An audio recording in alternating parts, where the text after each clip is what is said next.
nila na tapos na ang kasamaan ngunit hindi pa dahil makakalabas si Victoria sa kulungan upang bigyan niya ng hustisya ang nangyari kay Santiago. Parurusahan niya ng gusto silang lahat sa pagsira nila sa kanyang buhay. Pero malalaman naman ni Victoria na si Santiago ang nagutos kay Joaquin na patayin si Javier.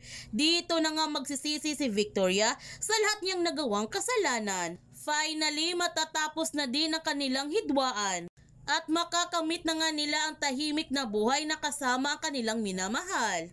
Kaya abangan natin bukas ang pagtatapos na nag-aapoy na damdamin. Kung bago ka pa channel ko, don't forget to like, subscribe, ang click notification bell para palagi kang updated sa mga videos in-upload ko. Thank you for watching and God bless to everyone!